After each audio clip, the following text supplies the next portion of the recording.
Mesdames, Mesdemoiselles, Messieurs, bonjour. Bienvenue sur une école pour apprendre.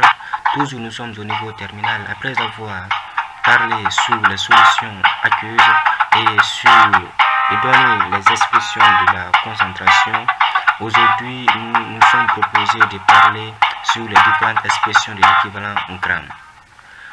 On va commencer pour les acides. Comprenez que l'équivalent gramme d'un acide est le quotient de la masse molaire de l'acide par le nombre d'ions H+ libérés par l'acide. Son expression mathématique est l'équivalent gramme est égal à la masse molaire de l'acide divisé par le nombre d'ions H+ libérés par cet acide. Exemple pour le cas de l'acide chlorhydrique qui libère un seul proton H+ dans l'eau, son équivalent gramme est égal à la masse molaire de l'acide chlorhydrique divisé par 1. Pour le cas de l'acide sulfurique qui a donc la capacité de libérer des protons H+, son équivalent gramme est égal à la masse molaire de l'acide sulfurique divisé par 2. Et pour le cas de l'acide phosphorique qui dans l'eau possède 3 protons H+, est égal à la masse molaire de l'acide phosphorique divisé par 3. En grosso modo, comprenez que pour le cas des monoacides, que l'équivalent gramme est égal à la masse molaire des acides, et pour le cas des diacides, l'équivalent gramme est égal à la masse molaire divisé par 2, et pour le cas des triacides, c'est la masse molaire de l'acide divisé par 3.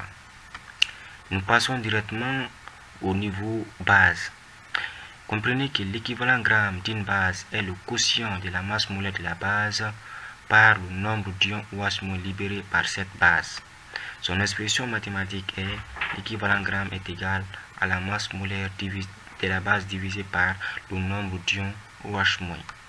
Comme exemple, pour le cas de NaOH, l'hydroxyde de sodium, qui a la propriété ou la capacité de céder un seul ion OH- dans l'eau, donc son équivalent gramme est égal à la masse molaire de NaOH divisé par 1. Pour le cas de l'hydroxyde de calcium qui peut dans l'eau céder des ions OH-, son équivalent gramme est égal à la masse molaire de l'hydroxyde de calcium divisé par 2.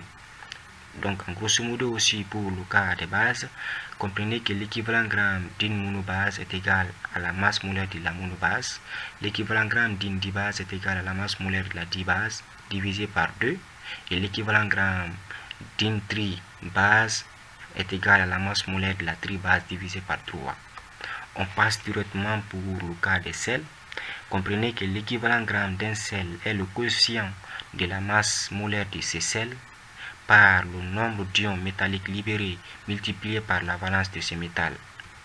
Typiquement, l'équivalent gramme est égal à la masse molaire du sel divisé par le nombre d'ions métalliques multiplié par la valence de ces métal. Comme exemple, le NaCl, c'est un sel, le sel de table.